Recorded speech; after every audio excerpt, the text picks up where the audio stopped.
Hello and welcome to Virtual Face-to-Face with Dr. Bruce Jarrell. I'm Alex Lukowski, Executive Director of Media Relations. The year 2020 began with great promise and opportunity for our guest today. After tearful goodbyes here at UMB, the University System of Maryland embraced our own Dr. J. Perman as its new chancellor.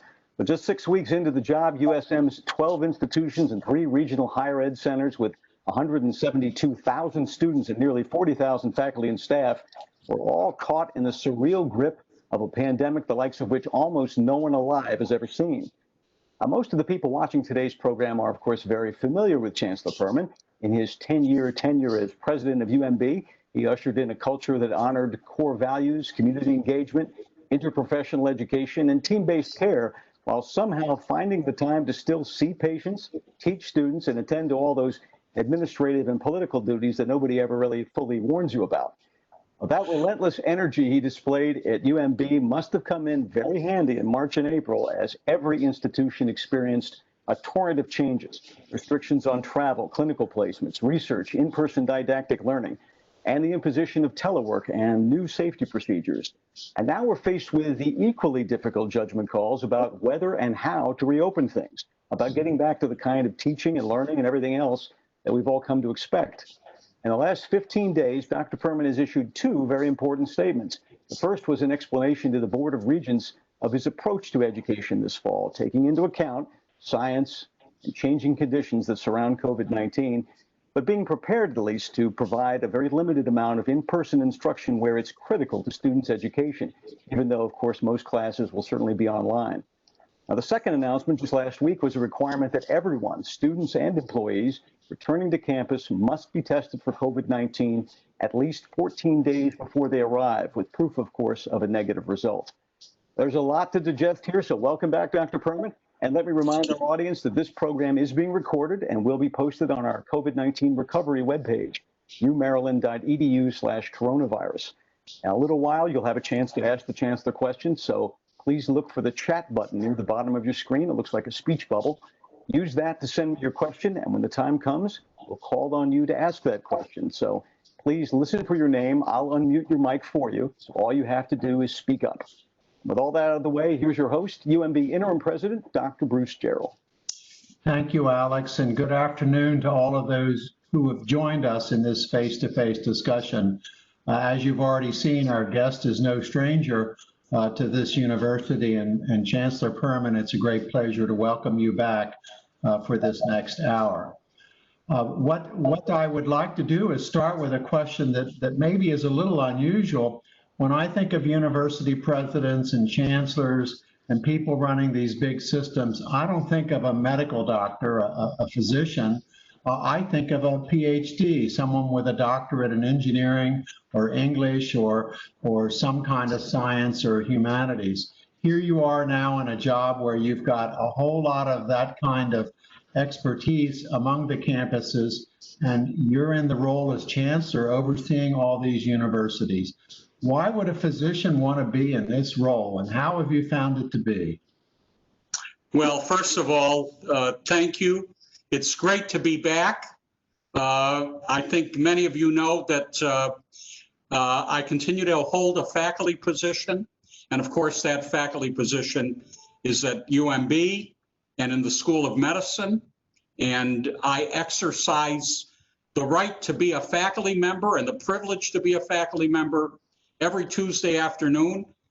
Bruce, with apologies, I continue to call it President's Clinic. I know I'm an imposter now, but I do it, and we haven't changed the name.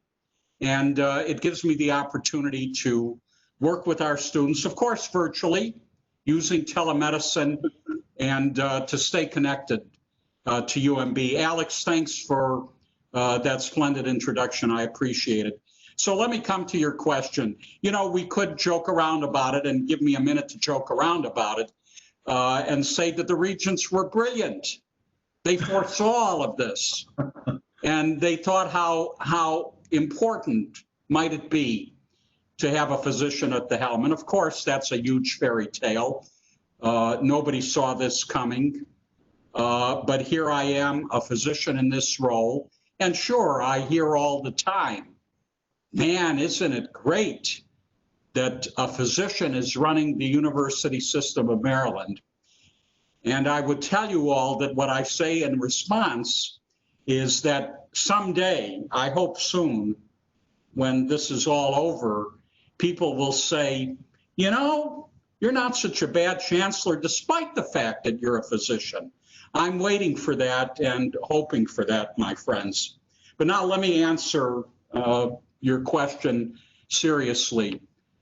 Because, you know, in the haste of my departure, which was sooner than we thought, so that I could be in place as the chancellor for the legislative session, you know, I didn't have the chance to have conversations with people and explain to them what I'm going to explain to all of you now in response to your question. Why would a physician, forget about the pandemic, of course, why would a physician see it as a privilege and an opportunity to lead a nationally known higher education system? Let me answer that, because it comes back to my being a physician. Some of you know that I'm terribly interested in the social determinants of health. As I've practiced across the years, and I think this is true of so many of us in healthcare, one can't come to avoid the fact that so much of the illness we treat is not only exacerbated by the environment and the conditions in which our patients live, but in some cases, one can make the argument that the illness, the disease, is caused by the environment in which one lives. And that's why in my interprofessional clinic and my emphasis on interprofessional work at UMB, I think it's so terribly important to teach our students what I just said and to buttress their education by recognizing that so much of what needs to be solved is not making the right diagnosis and prescribing the right treatment, which is often the easier part, but dealing with the social conditions with which many patients are burdened. And I can do that, we all can do that and should do it on an individual basis with our patients. But I wanted the opportunity to at least do my part to address these issues at a more macro level. So you can all understand already what I'm getting to. When we think about people who don't have the resources to eat proper food, to live in stable housing, to have the transportation they need to get to the doctor or buy the prescriptions they need, et cetera, et cetera. I'm oversimplifying, but it all comes back to the privilege of getting a good education so that one can make the requisite living to live in appropriate conditions. That's the way to influence healthcare. So I really didn't go very far.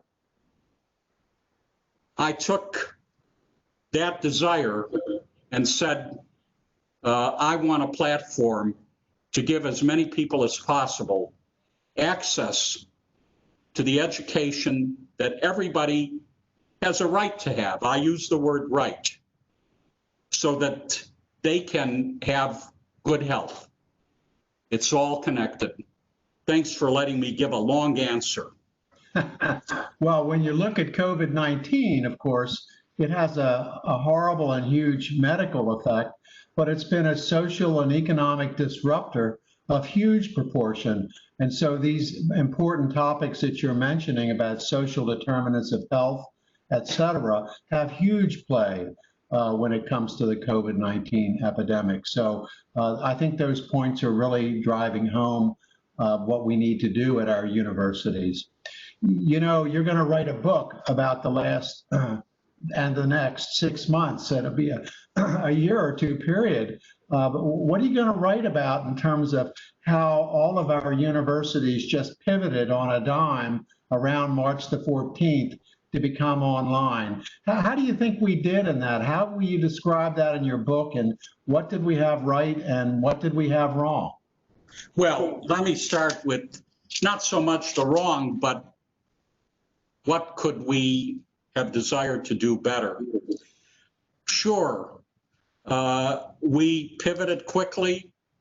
We went to remote instruction, a lot of it dependent on our online capabilities. And our online capabilities were decent, but as we move toward online education this fall, I know that our faculties are in an even better position to deliver high quality instruction, high quality education remotely. So, you know, if we knew this was coming, we would have been even better prepared than I think we were in pivoting. I think what, and you know this from your interim presidency, and by the way, let me thank you publicly for your great leadership of UMB, but beyond that, your extraordinary graciousness and generosity in time and knowledge in helping the rest of the institutions to respond appropriately to a medical pandemic. I appreciate that. Thank you. But I also appreciate all of the presidents and regional education directors.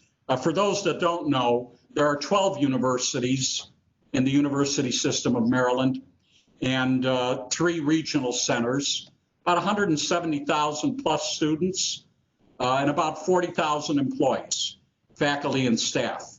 And they're far flung in a variety of ways. The institutions are diverse in their focus, in their missions, even though in general, we're collectively delivering on the missions of education, research, and service. And they're far flung geographically, even in a state that's reasonably compact geographically. So it becomes easy for institutions, and sometimes necessary, to be rugged individualists. And that has been the beauty of what I've been privileged to lead during these times. How did we manage to take into account our students' safety, our students' education, our research mission? How did we do that? Because we turned on a dime. We also turned on a dime in realizing the value of working as a team. And some of you I know are sick of my using the word team because I use it all the time. But here it was, team in action.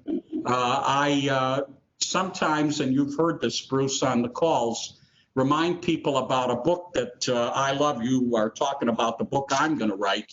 I hope it's successful, like a book written by Robert Fulghum. Some of you may remember it. It's about 30 years ago. Everything I really needed to know, I learned in kindergarten, right?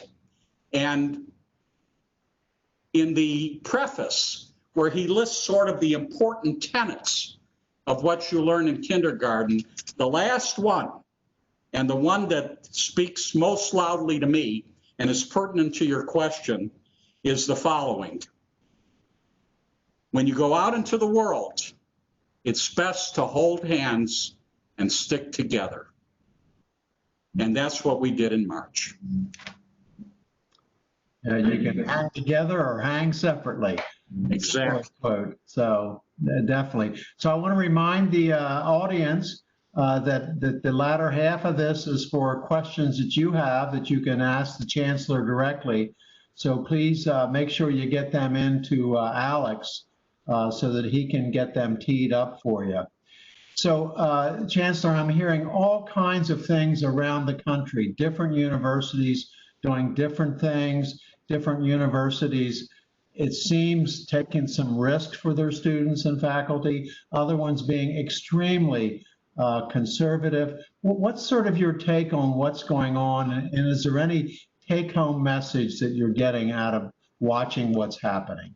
Well, I love the question, and I'm going to hold the floor for a while and try to answer your question in a variety of ways. First of all, you point out correctly that the national debate on what universities should do is hot. You and I and other people in higher education read a weekly publication that perhaps many of the rest of you on this call don't know. It's called the Chronicle of Higher Education. And these days it's filled with opinion pieces. Everybody's got an opinion. And the opinions diverge, as you point out. Many institutions saying, we can't have anybody back on our campus, it's not safe. Many institutions saying, well, but let's think about that and refine that and be nuanced about it and thoughtful. And then a few institutions, I think, trying to bring all of their students back, again, not recklessly, but with appropriate precautions. And all of us that are in healthcare know that when people opine about do it this way or do it that way, we all know that we're flying by the seat of our pants, if we're going to be honest about it. I read these pieces that are really opinion pieces. And if we all knew the right way, whether it's to treat a disease or deal with our precious students and employees and the communities in which our institutions reside, well, of course we would do it. So we all need to acknowledge at the outset that nobody is absolutely sure. As a result, we each need to look at what we're trying to accomplish. And as all of you who know how we're trying to approach things with our institutions, they're very much the way your home institution is approaching things. Let us figure out everything that we can do at a distance that doesn't require in-person instruction, in-person residence on a campus. That seems prudent. We use words that I'm not even sure they're in the dictionary. We're using words like de-densify. That's the approach we're taking with regard to our campuses. Of course we should do that. But I will share with you that if we took a blanket approach and said nobody can come back to campus, I don't think we would be serving the public good. So there I've said it, and now let me explain.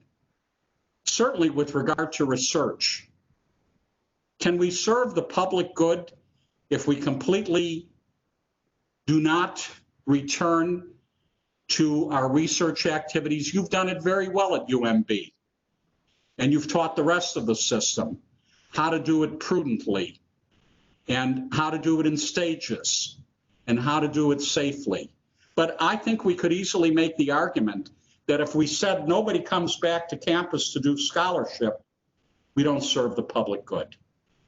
But I would share with all of you, my colleagues, that we can say the same thing about education. Again, being totally mindful of safety and health as our top priority.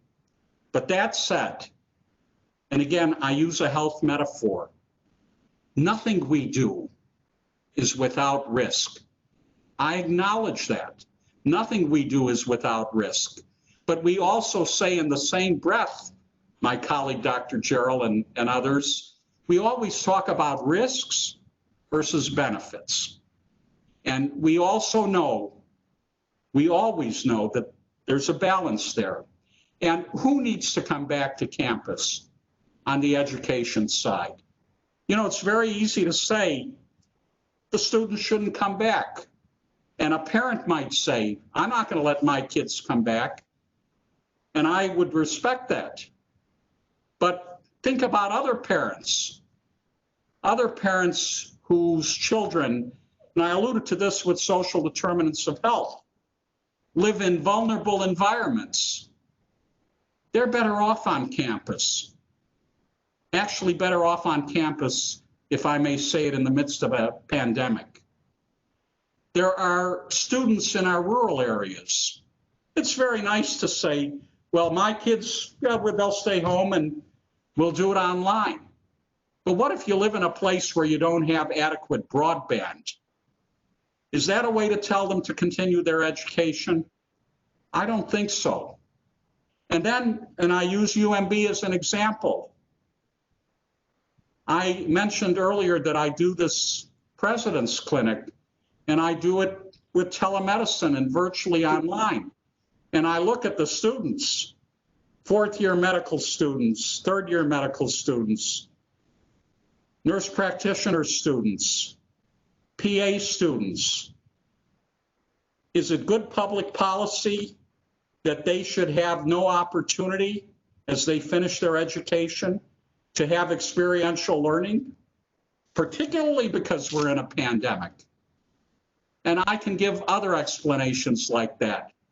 So what I'm saying in summary is it's not so simple, and it shouldn't be simple. We shouldn't take the easy way out. It shouldn't be a dialogue about open or closed, online or in person. I ask our institutions and the public to understand that we're not taking the easy way out. We're thinking through this. We need to rely on distance learning to the absolute degree possible, but it's not for every condition. Yeah, as physicians, we're so used to doing the scales that we use for pros and cons, are that there's a negative. I'm a surgeon, so there's a risk to a particular operation, and there's a benefit. And if the benefit outweighs the risk, then we take the risk, or the patient, I would say, takes the risk.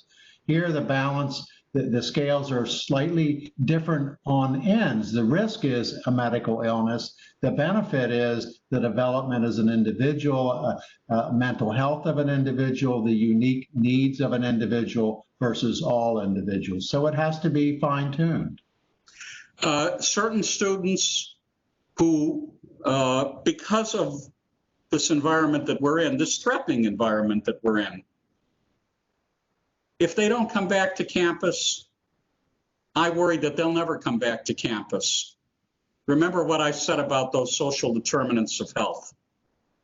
Yeah, I think that's really telling, and that's what COVID has brought out in our society, things just like that. Alex tells me we've got some questions, and I know they're always stimulating questions. I don't know who's first this time. I know who's usually first, and that's Bonnie Bissonette. But no, that's who's first this time? Her time will come, I'm sure. But no, our first caller is from Frostburg State. Delaney Bluebaugh is there, and she has this question about testing. Hello, I'm Delaney. I'm the editor-in-chief. Oh, can you hear me? I said, sorry, I pronounced your name improperly. Go ahead, please. Not a problem, not a problem. I get it all the time. So I am a member of our student newspaper as well as the Student Government Association at Frostburg State. I was asked to tune in to this meeting today. We were informed by President Nowacek this week that UMB would be assisting FSU in testing efforts on campus. So I was just hoping to hear more about that process, if you could speak to that at all. Well, I'm delighted to hear your question because I'm not the expert. The host is. Dr. Jarrell, please. And by the way, thank you for leading the student newspaper. Thank you for your student government leadership. We've had wonderful input from our system-wide student council. The students couldn't have been more cooperative. And, you know, while I have the floor for a minute, and since I have one of our wonderful students, we need your partnership. If we're going to pull off what we're going to pull off on campus and make a success out of it, it's going to be because the students want it. So I'm counting on you. But that wasn't your question, Dr. Jarrell. I think the way I would answer you without getting too far into it is that the governor of Maryland, Governor Hogan, did in fact assist UMB in setting up a testing lab. We have been feverishly at work to get all the aspects of that lab up to full capacity, et cetera. and our plan is to provide support in the way of testing. The testing would be done at or nearby your own university, and then the specimens would come to UMB, and we would turn them around and get a result back to you and the university. There's hopefully a turnaround time that's under 2 days. We've been under 2 days most of the time. So the idea here is that everybody who comes on campus would be coming on with a negative COVID test. And therefore, at least you know at the beginning that the vast majority of students, faculty, and staff who are on campus are negative. So the objective is to get that one initial starting point. So yes, UMB is working very hard to deliver what you just said, and we will deliver that. Thank you, Dr. Jarrell. Yes, you're welcome. You're supposed to do the talking now. I'm supposed to listen. I always take advantage of the people around me. You've been the best. Okay, Alex, do we have another one? We sure do. It's a team effort, by the way, so that's great. It is. Fadia Shaya joins us. She has a question about the new normal, if anyone knows what that is. Fadia, are you with us? Yes, thank you very much. And I have to start with saying thank you. And I am heartened by listening to the conversation about the social determinants of health. Certainly, it is at the heart of the research we do. And I'm pleased also to say that we are implementing this with data-driven approaches. My question is about the new normal. So we keep hearing about going back to normal and opening up again or closing. And I thank you for saying it's not about closing or opening. But we also hear, never let a good crisis go to waste. So I'm wondering, what would be the new normal for the university system? And, we, of course, have service, teaching, research, practice. But are there new things, or is there a previously uncharted territory that you think might be perhaps an opportunity now to get into? Of course, within the mission, the same mission, of course. Well, thank you so much for the question. And Fadia, it's great to hear your voice. I remember so many good conversations we had Thank you. over the years, and you're thoughtful as ever. I could start in so many places. Let me start with the people that are so devoted to the missions of our universities and the university system, namely faculty like yourself and our wonderful staff. I think we've learned a new way to work. And frankly, I don't ever see us going back fully to what we all thought needed to be done absolutely in the office.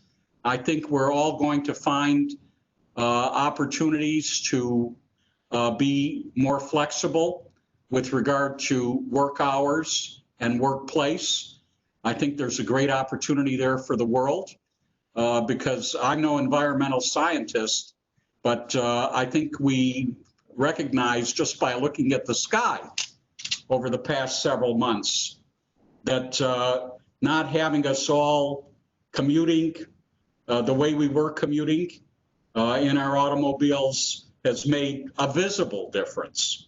So I think we've learned new ways to work that we need to hold on to, that I think are going to be, as I said, better for the world. Clearly, we are going to move more and more toward the opportunities that are afforded by distance education. And why is that important? Well, we knew even before all of this happened that our universities need to understand that there is, if not a new traditional student, a second traditional student. And that's the student that is age-wise generally older than those that somebody my age sent to college some time ago. They're people in the workforce. They're people that have jobs, and they may fall into a category of individuals who have some college but no degree. They would be better off if they had a degree in terms of their employment opportunities.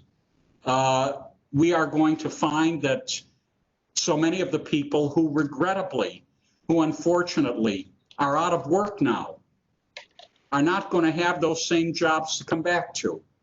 And we in higher education need to be responsive to them. I don't necessarily like these terms. Again, I'm not sure they're in the dictionary yet. You've heard the terms upskilling, reskilling. We have to serve that population as we have never served them before, much better. It's not going to be necessarily on our bucolic campuses, 9 to 5, 8 to 5. It won't be on campus. It'll be in the evening. It might be on weekends. We're going to have to deliver our work in different ways. But having said that, it's very important not to throw out the baby with the bathwater. And this is not, we're going from this to that. It's analogous to the open-close thing. I predict there will always be a role for the university campus because of some of the things we talked about before. The student that needs the socialization, the important access to mental health, the peers. You know, when I talk to people in industry about what they want from us in terms of workforce development, sure, they say, give us skilled people, knowledgeable people in cyber, in healthcare, in engineering. Of course they say that. But you know what else they say? They say, give us people that know how to relate to other people, that know how to talk to other people. There's the role of the university campus. Yeah, you make me think of a demonstration, a film I saw from 1968 when Douglas Engelbart first demonstrated the internet, and it's a fascinating film from Stanford. And you think about 1968, so that's not so long ago, and we're going to see a whole nother phase, I think, of internet development here. Education will be part of that. It won't replace what the Chancellor just talked about, personal touch, but it's going to replace a whole lot of other things that we do. Yeah, I agree. Yeah. I agree. By the way, it's a good thing nobody showed me that 1968 piece in 1968. It would have been far over my head.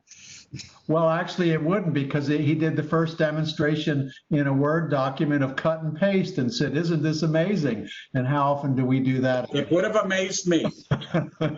But anyhow, so what else do we have there, Alex? We have so many questions coming in right now. It's great to see this. Let's take one from Avajoy Burnett, who's with WJZ, who wants to know sort of I think the main thing that's on a lot of our minds, who's going to go back and will this affect athletics, all those kinds of things. Avajoy, are you there? Yes, I'm here. Thank you for taking my question. So I wanted to figure out, how will you guys determine which students will be able to go back on campus for in-person instruction and also for the living facilities? And then everyone wants to know about athletics. How will that work out? Well, let me take the first one first. Because athletics is, of course, on everybody's mind. So much of that decision-making, of course, relates to the conferences in which our schools fall. And I will say that for the majority of schools in our institutions, there will be no sports. We have our flagship institution in a major conference. And as you know from your work in the media, with regard to the Big Ten, in which the University of Maryland falls, what is planned at the current time is a fall season of football. And those students are being monitored very carefully. And as of now, we expect an in-conference football slate to be put into play. As with everything we're talking about, the virus will dictate what happens and what doesn't happen, because we're going to do the prudent thing. But that's what's happening now. Let me just go on a little bit more about athletics. because, you know, there are concerns that perhaps there is an expectation beyond what there should be with regard to college athletes. So much of what you asked is important to ask the students because the students are sensible. And for student athletes across the board, their life in athletics is important. It does a lot of things besides athletics. Some of the things I was talking about, learning to work in a group, that's good for life. Learning to be responsible one for another. In fact, our student leaders across the campuses say, you know, it's the student athletes that we're looking up to. They're the ones that are saying to us what I alluded to a few minutes ago in response to another question. It's the student athletes that are the best spokespersons for how to be responsible to each other. So I take this moment to say kudos to the student athletes who continue to be committed to their athletics. Now, with regard to your first question, who's coming back? Well, first of all, students that need to have some in-person instruction are coming back. Dr. Jarrell is in the midst of working that out for health science students. And in general, what we can do remotely, we do remotely. But there comes a time when, because there is a need for observation by the student or of the student, demonstration, hands-on, those students need to have that opportunity. Their education can't be delayed. Everybody's craving nurses in the workplace at this point. Their education in person can't be delayed. But then I alluded to other students that are being invited back to campus for a variety of reasons. There are students who are in conditions where the best place for them to be is on the university campus. There are students that are in communities that don't have broadband. We're trying to make sure that for those students that would be better off on campus, using logical thinking, they get the opportunity to be on campus. Having said that, the campuses are not going to look in terms of the life that you usually see on campus anywhere near what they are usually. They are significantly thinned out. Thank you.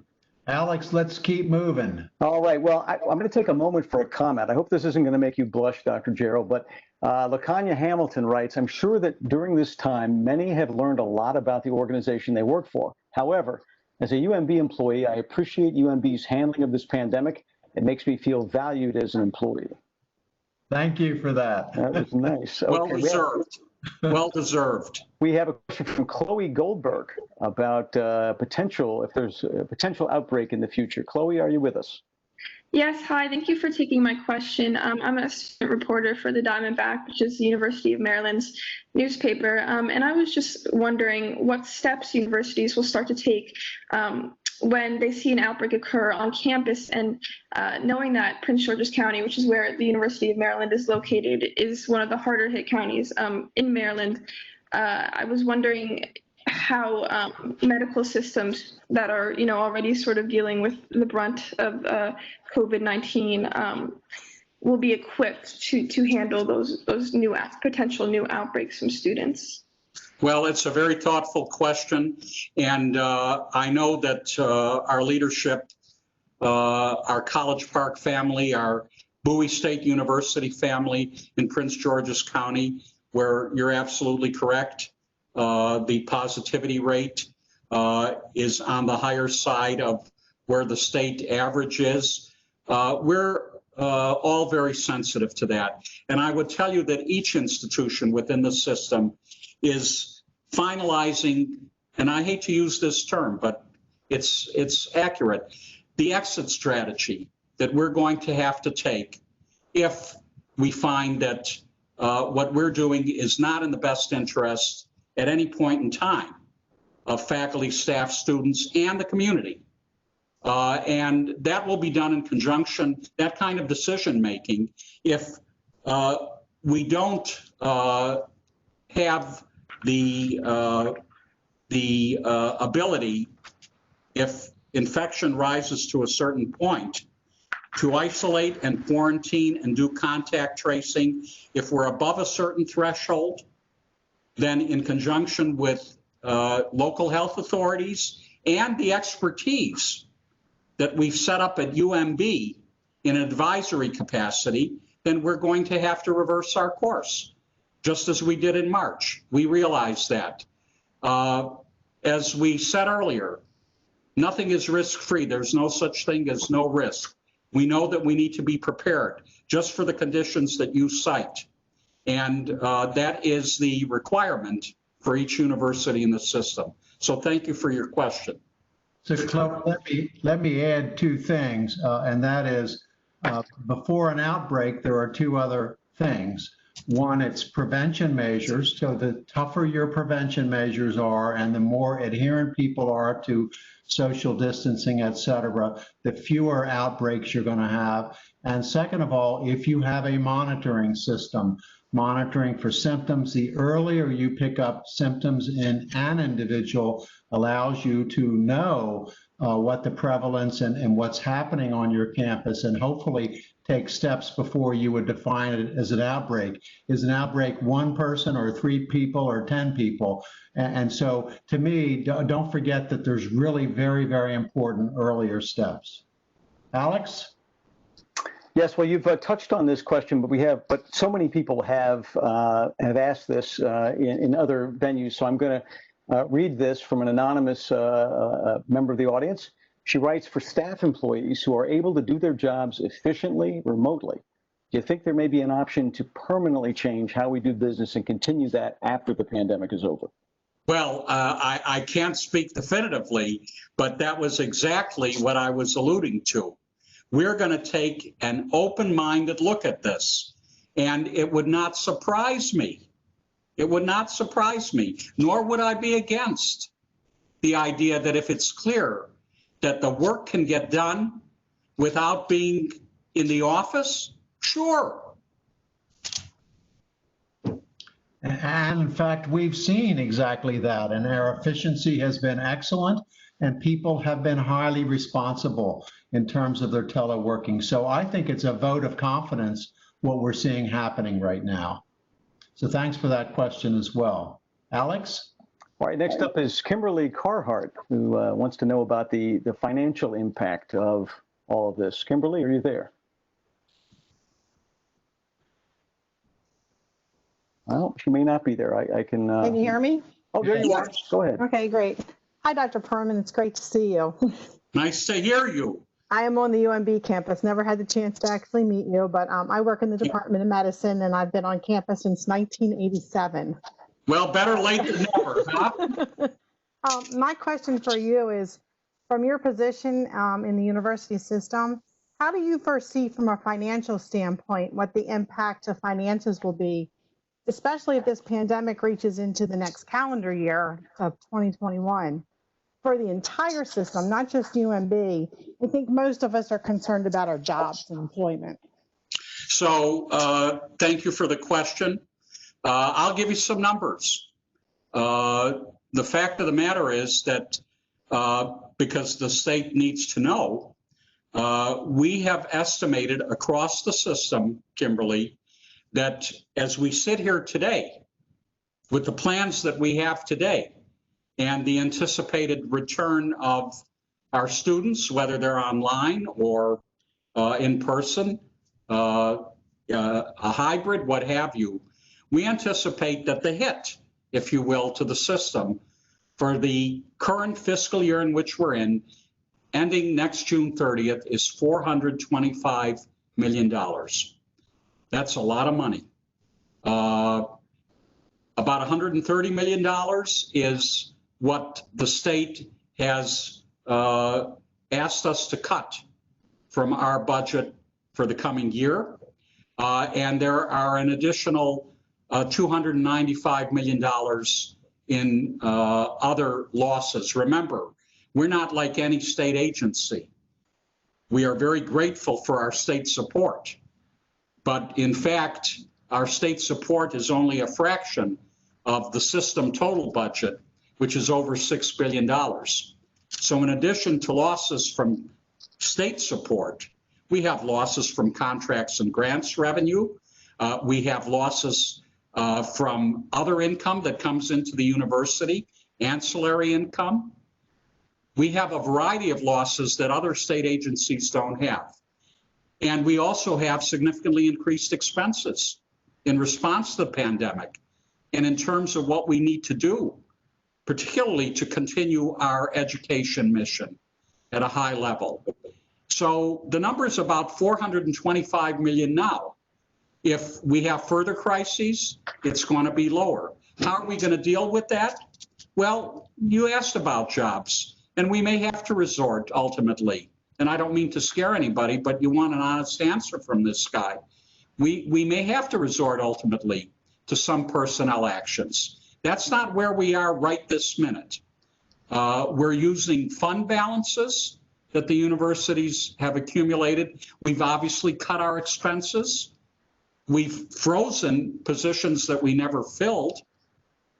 We've dropped those positions, and we're not going to do additional hiring, except when the exception can clearly be justified. So we've tightened our belts to deal with this, and we'll have to see as we go along over the next several months what else we need to do. Thank you for that. Alex? All right, moving along, Sarah Kim has a question about social distancing. Sarah, go ahead. Sarah, go ahead. I've unmuted you. Can you hear me? Yeah. Yes, go ahead, please. Hi, thank you so much for speaking with us, Dr. Perman. My name is Sarah. I'm a reporter from WYPR. I was just wondering if you have any plans in place for ensuring that universities are enforcing social distancing guidelines when students come back to campus, because I know that students can tend to want to socialize and it'll be hard to control them once they get there. Sarah, we think about this all the time. It's a great question. First of all, as I alluded to earlier, the students have to want this. Why have we done this? Why have we even thought about getting some students back to campus? It's again what I said earlier in response to one of our student leaders.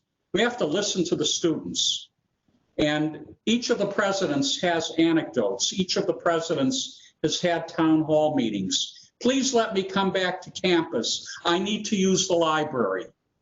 Please, I can't study at home. I'm in a home where I have 6 sisters and brothers. There's a lot going on. I can't study.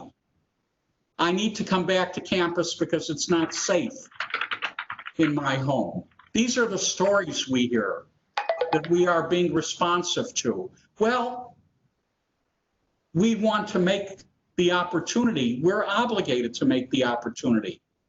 But it needs, first of all, to start with the students. If they want this to be a success, if they want to stay on campus, they're the ones, in addition, yes, to the faculty and staff, that have to be wearing the mask and social distancing and not having inappropriate parties and not having inappropriate activities off campus that bust this all up. First of all, the students have to want it. Having said that, the presidents are all enforcing a code of conduct. And I have told the presidents that they cannot be lenient. Not that they need to be told, because they understand the stakes. You don't follow the rules, you can't come on campus. It's as blunt as that. And Sarah, I would add that there are additional strategies that we've been looking at, having groups of students remain in cohorts and beginning to think about they're a team, they need to look after each other, and not just social distancing, but other measures become important in keeping their team safe. So there are many other approaches to this. Alex? All right, next is Andy Coop. Andy, are you there? Yes, thanks, Alex. Dr. Jarrell, Dr. Perman, thank you. It's great to see you both again. I'm from UMB in the School of Pharmacy. Hi, Andy. Hey, nice to speak to you. So My question is, appropriately, almost everything today has been focused on what the university is doing. But all of us, students, staff, and faculty, have home lives and have equally been disrupted, whether this be that many school systems are going virtual, so the members of the universities that have children at home, lives have been upended. So I question, and I'm not sure it's really a question, is what is the philosophy for flexibility to ensure wellness in all of the members of USM? Well, Andy, first of all, again, great to hear your voice. I remember many events we've done together, particularly around your wonderful work and your focus on addiction. Thank you for your continuing contributions. Flexibility. We talked a little bit earlier in response to a question about the idea of teleworking. And let me extend that a bit. We realize, and with regard to the system employees themselves, in other words, the people that work in the Chancellor's office per se, we just put out a memo in the last 24 hours indicating that we know lives have been disrupted, particularly by the fact that people are raising children and the children are not going back to school. Something that I know concerns us all. You know, again, this burden of making sure our children are safe from disease versus what's being taken away from them by not going back to school. An incredible societal dilemma. But that means that parents, our staff, our faculty, some of our students have parental responsibilities that they would not have had. And we recognize the flexibility that's needed. As long as, I can tell you what I'm doing at the system level, as long as people work with their supervisors to work out how they're going to get the work done within a certain week, we're going to be very flexible about how that work gets done. We have, as Dr. Jarrell alluded to, great faith in our employees. We're all in this together. There's going to be lots of flexibility so we don't put more stress on everybody, the stress you alluded to. And Andy, I would add that from a UMB point of view, we are trying to really, every decision we make, we need to consider the consequences of that decision, not just about the health of UMB, but the health of all of our people who work at UMB. What's a family-friendly kind of decision? How can we accommodate and bring special support to those working at home with these special circumstances Chancellor mentioned, as well as those who are coming into work and still have the same problem at home. So we're really looking far and wide to find out solutions for that. That's a high priority of mine. Alex? Well, I'm going to read a question for Shiv Patel because he has no microphone. He says, first, thank you, Dr. Perman, for everything you've done for UMB. Can I have your thoughts on changes you'd like to see moving forward, post-pandemic times, 1 year out, 2 years out? That's something you talked about before the program. Well, I'm assuming that the question is about more than UMB. It's about the system and sure. Higher education. Look, I think what the pandemic has taught us, among many lessons, and the events of this spring, the protests against structural racism, what they've taught us is that some of the things that I told you I cared about when I took this chancellor's job, I don't think I'm just making myself feel good or more relevant. They're more important than ever. It's more important than ever that our children, no matter the school system in which they are, for those that want to go to college, they have a right to expect that they will finish their K-12 education prepared to go to college. so that they don't suffer the stigma that we ask them to endure when we say, you know, you need remediation or you're not going to be able to do the work in college. There should be no reason for that. That's our collective failing in terms of K-12. And toward that end, I am challenging our system and our system institutions, recognizing that they're at the end of the spectrum of education from preschool to finishing a degree, to make sure that we do our role, our part, whatever we can do to make a difference to K-12 education. Some of you would know I'd say this, but the CURE program is an example of that at UMB. 1 year out, 2 years out, we have to redouble our efforts in pre-K to 12 so that students finish K to 12 college ready, so that we can wipe out not just disease scourges, but the scourges of inequity, so that people can get an education. That's among the things that I care about in making sure that higher education doesn't sit here as some sort of a centerpiece, waiting for the great students to come and finish. We have to be much more intentional to do our part to make great students and then do everything we can to make sure they don't get out of our institution without finishing and finishing successfully. Thank you, Alex. Alex, we got 4 minutes left, so pick them wisely. All right. So Emerson Hall wants to pick up on what you were just talking about, community engagement, and how that will be impacted going forward. Emerson, are you with us? Yeah. Well, Emerson, you have 2 devices on. You need to turn the other one down. I'll tell you what I'm going to do. I'm going to unmute your other device. Emerson, are you there? I'm there. Okay. Can you hear me? Yeah, but you still have two devices on, so one of them's got to be turned down. Well, I'm Okay, go ahead.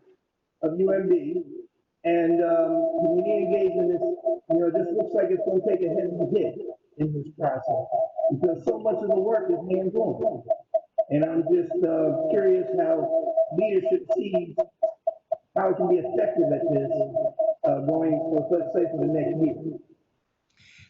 Alex, to be honest, I think Emerson was saying important things, but I didn't hear them all. Well, he's asking, this is a difficult time for community engagement because, it's obviously we're restricted in what we can do person to person.